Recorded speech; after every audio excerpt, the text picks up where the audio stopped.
Channel easy English சேனல்ல இன்னைக்கு பாருங்க மேல எப்படி ஒரு சென்டென்ஸ் ஃப்ரேம் பண்றது அப்படிங்கறத நான் கொடுத்திருக்கேன் பாருங்க.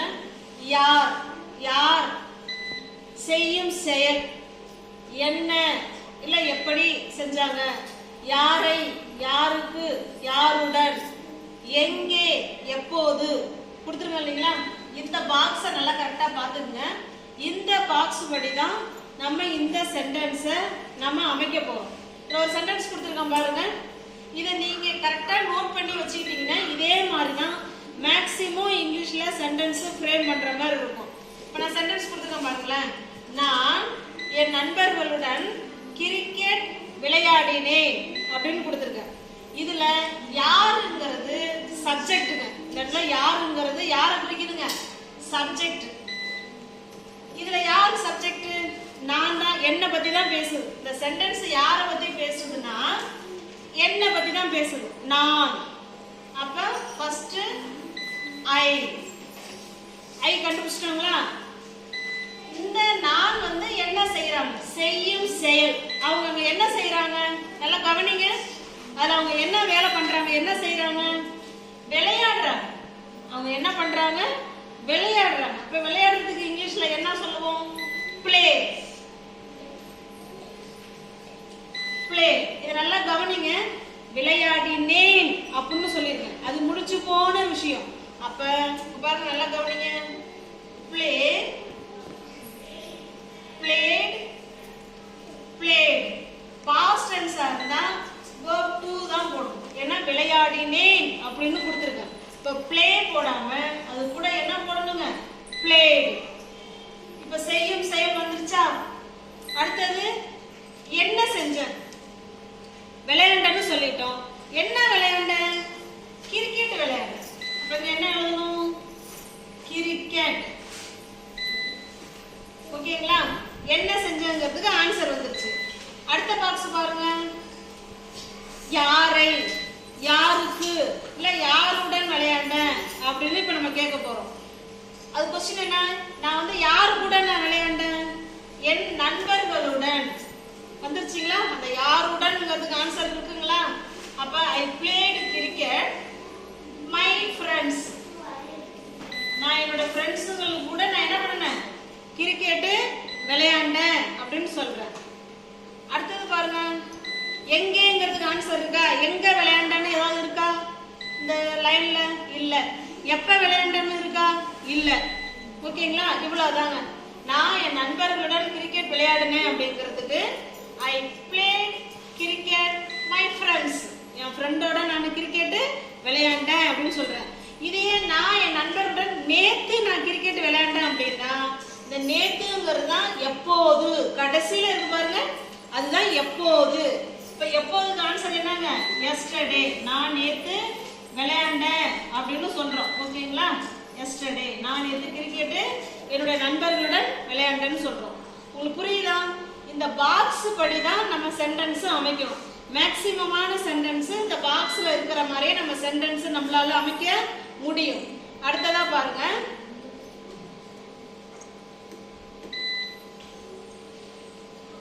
நெக்ஸ்ட் பாருங்க. அடுத்து நெக்ஸ்ட் பாருங்க. அவன் காலை 10 மணிக்கு கதை புத்தகத்தை என்கிட்ட கொடுத்தான் அப்படின்னு எழுதிருக்கோம். அவன் காலையில 10 மணிக்கு என்கிட்ட கதை புக்கு கொடுத்தான்னு சொல்றோம். இந்த சென்டென்ஸ் யார பத்தி பேசுது? ஃபர்ஸ்ட் யார பத்தி பேசுது? அவனை பத்தி தான் பேசணும். அவன்.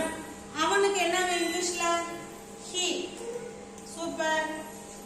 அவன் என்ன வேலை இதுல பண்ணிருக்கான்? செய்யும் செயல். அடுத்தது செய்யும் வேலையை கண்டுபிடிக்கும். இல்ல பாருங்க. அவன் காலையில 10 மணிக்கு கதை புத்தகத்தை என்னிடம் கொடுத்தான். அவன் கொடுக்கிற வேலையை தான் செஞ்சிருக்கான். கொடுத்தான் அப்படின்னு இருக்கு இல்லைங்களா? இங்க கவனிங்க. கொடுங்கிறதுக்கு என்ன இங்கிலீஷ்ல? give. கொடுத்தான் அப்படின்னு பாஸ்ட் டென்ஸ்ல இருக்கு. அப்ப give, gave, given. இந்த வெர்ப்லாம் நீங்க படிச்சு வச்சுக்கணும். சரிங்களா? அப்ப இதெல்லாம் நம்ம எழுத போறோம். ஏன்னா பாஸ்ட் டென்ஸ்ல நம்ம அங்க சொல்லியிருக்கோம். இப்ப he gave. அவன் கொடுத்தான். அடுத்து மூணாவது பாருங்க. என்ன கொடுத்தான்? அடுத்துக்கு அதான் ஆன்சர் கொண்டு வர போறோம். என்ன கொடுத்தான்? கதை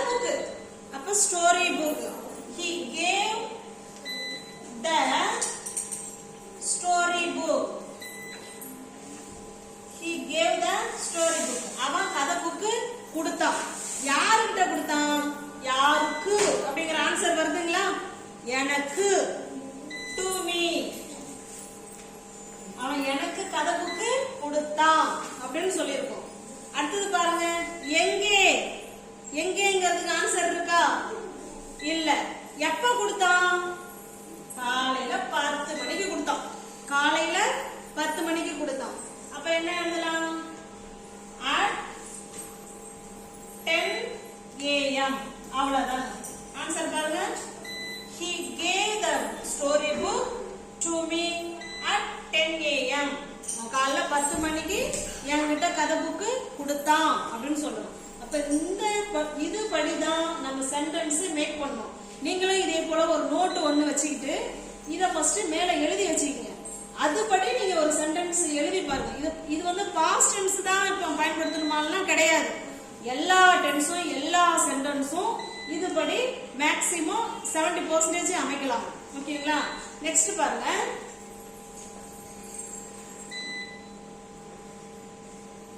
இப்ப பாருங்க, நாங்க நேத்து இரவு ஒரு படம் பார்த்தோம்னு சொல்றோம். நாங்க நேத்திக்கு ஒரு படம் பார்த்தோம் அப்படின்னு சொல்றோம். இந்த சென்டென்ஸ் யாரை பத்தி பேசுது? நாங்கள். ஃபர்ஸ்ட் யாருங்கிறதுக்கு ஆன்சர் வந்துருச்சுங்களா? நாங்கள். நாங்கள்ங்கிறது இங்கிலீஷ்ல என்ன? we. அவ்வளவுதாங்க. இந்த we என்ன வேலை செஞ்சது? அடுத்து பாருங்க, செய்யும் செயல். அந்த பாக்ஸ பாருங்க, யாருங்கிறதுக்கு ஆன்சர் எழுதிட்டோம். அடுத்து செய்யும் செயல். இந்த we என்ன வேலை செய்யுது? பார்த்தது. பார்த்து முடிச்சிருச்சு. இதுவுமே பாஸ்ட் டென்ஸ்ல தான் கொடுத்திருக்க. இப்ப பார்க்கிறதுக்கு என்னங்க இங்கிலீஷ்ல? நம்ம படம் பார்த்தோம்னு சொல்றோம். படத்துக்குலாம் நீங்க வாட்ச் அப்படி எழுதினாலும் கரெக்டா இருக்கும். பாஸ்ட் டென்ஸ்க்கு ed சேர்க்கணும். வாட்ச். we watched. நாங்க பார்த்தோம் அப்படின்னு சொல்லிட்டோம். அடுத்து மூணாவது பாக்ஸ பாருங்க. என்ன எப்படிங்கிற क्वेश्चनக்கு இந்த பதில் வரணும். என்ன பார்த்தோம்? ஒரு படம் பார்த்தோம்.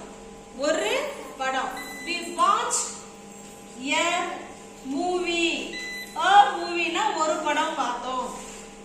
எப்ப? அடுத்து பாருங்க, யாரை, யாருக்கு, யாருடன். நான் வந்து யாரு கூட படத்துக்கு போனேன்னு நான் சொல்லியிருக்கிறேனா? இல்ல, நான் ஒரு படம் பார்த்தேன்னு மட்டும்தான் சொல்லியிருக்கேன். அதனால அந்த பாக்ஸுக்கு ஆன்சர் கிடையாது. அடுத்தது பாருங்க, எங்க பார்த்தேன்? அதுக்கு ஏதாவது இருக்கா ஆன்சர்? அங்க இல்ல. அப்ப அதையும் ஸ்கிப் பண்ணிடலாம், விட்டுடலாம். எப்போ பார்த்தேன்? நேத்து இரவு. நான் எப்ப பார்த்தேன்? நேத்து இரவு. அதுக்குதான் அங்க ஆன்சர் இருக்கு. அப்ப என்ன எழுதிக்கலாம்? Last night. நேத்து இரவுங்கிறதுக்கு என்ன அர்த்தம்? லாஸ்ட் நைட்னு எழுதணும். எஸ்டர்டே நைட்னு போடக்கூடாது. இப்ப பாருங்க, we watched a movie last night. நாங்க நேத்து நைட்டு ஒரு படம் பார்த்தோம் அப்படின்னு சொல்லியிருக்கேன். நெக்ஸ்ட் பாருங்க,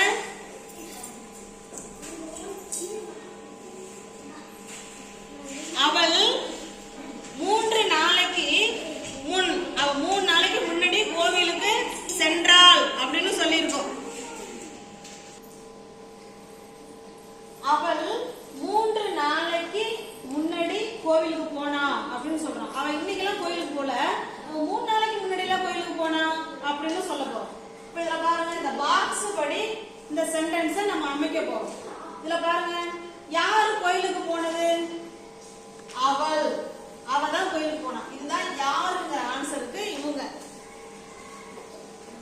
she. அவளுக்கு என்ன இங்கிலீஷ்ல? she.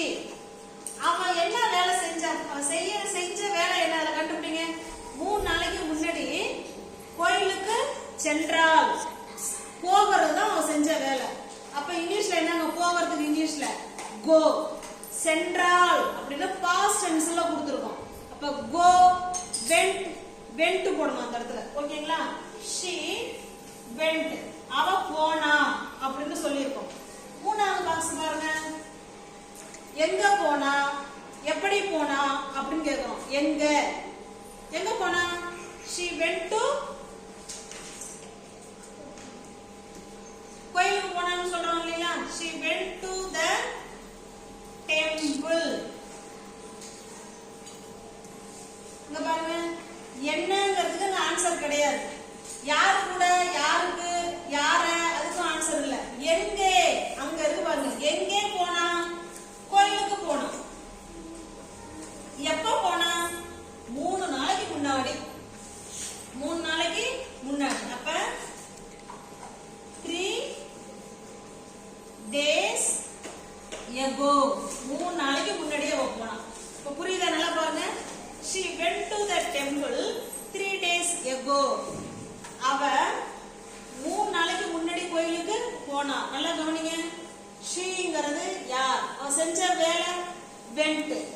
என்ன எப்படிங்கிறதுக்கு ஆன்சர் இல்ல. அப்புறம் யாரு கூட போனா இல்ல யாருக்கு அதுக்கு ஆன்சர் இல்ல.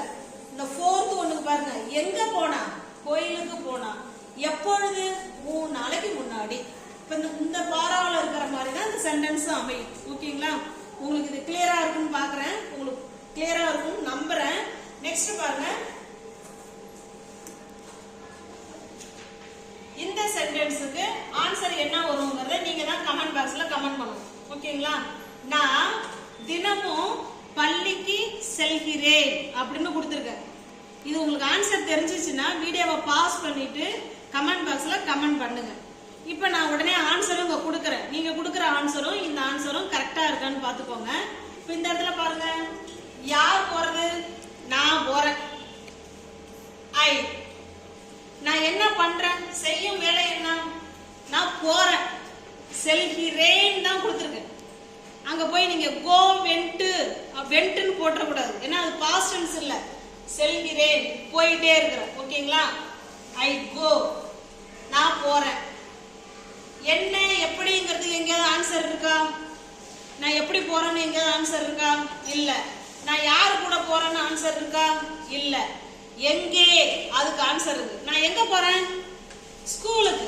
ஐ கோ டு ஸ்கூல். நான் ஸ்கூலுக்கு போறேன் அப்படின்னு கொடுத்துருக்கேன். ஓகேங்களா?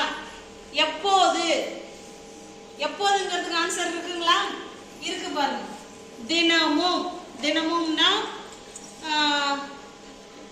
ரெகுலர்லி, அது வழக்கமாக அப்படின்னு அர்த்தம். தினமும்னா எவ்ரிடே அப்படி கூட சொல்லிக்கலாம். ஒவ்வொரு நாளும், இல்ல ஆல்வேஸ், எப்பொழுதும், அந்த மாதிரின்னு அர்த்தம். ஓகேங்களா? ஐ கோ டு ஸ்கூல் எவ்ரிடே. உங்களுக்கு கரெக்டா இருக்குங்களா? ஆன்சர் பாத்துக்கோங்க. ஐ கோ டு ஸ்கூல் எவ்ரிடே. இந்த பாக்ஸ் படி நீங்க நோட்ல எழுதி வச்சுக்கீங்க.